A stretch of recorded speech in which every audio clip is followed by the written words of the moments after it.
Баршаңызға қайырлы күн, менің каналыма қош келдіңіздер. Бүгін сіздермен үй жағдайында өте оңай дайындалатын пирогтың рецептісімен бөлісетін боламын. Ең алдымен өзімізге қажетті заттарды дайындап аламыз. Бізге ұн, қант, сұйық май, сгущенка, разрыхлитель және де 4 жұмыртқа қажет. Сонымен пирогымызды пісіруді бастаймыз.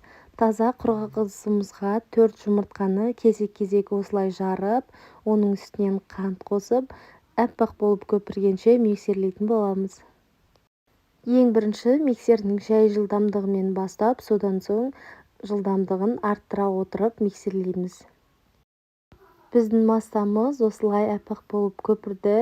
Енді қоюлатылған сүт, яғни сгущенкамызды, содан соң сұйық майды қосып тағы миксерлейміз.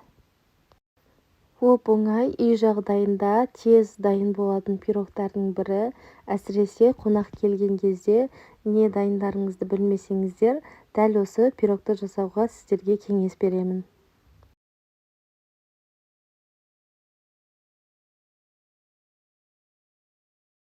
Келесі кезекте біз алдын ала міндетті түрде електен өткізілген ұнымызды және де разрыхлительді қосамыз. Ұнды 2 бөлікке немесе 3 бөлікке бөліп қосу қажет. Сонда біздің пирогымыз өте әдемі, биік болып көтеріліп шығады. Ұнымыздың екінші бөлігін қосып, тағы миксерлейтін боламыз. Бізде сұйық масса пайда болады. Осымен біздің массамыз дайын болды. Енді оны формаға орналастыратын боламыз. Кез келген өзіңізге ұнайтын формада пісірсеңіздер болады. Алдын ала қызып тұрған пеште 170 градуста 25-30 минут аралығында пісіріп аламыз. Піскенін шпажканың көмегімен тексерсеңіздер болады.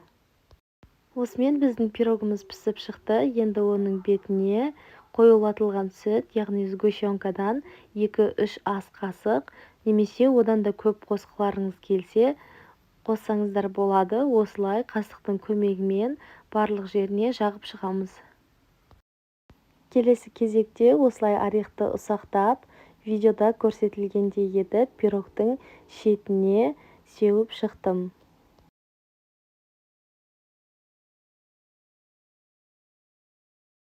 Осымен біздің оңай әрі жылдам дайын болатын сгущенкадан жасалған пирогымыз дайын болды. Видеоны соңына дейін көргендеріңіз үшін рахмет. Каналға тіркеліп, лайк басып, пікір қалдыруды ұмытпаңыздар.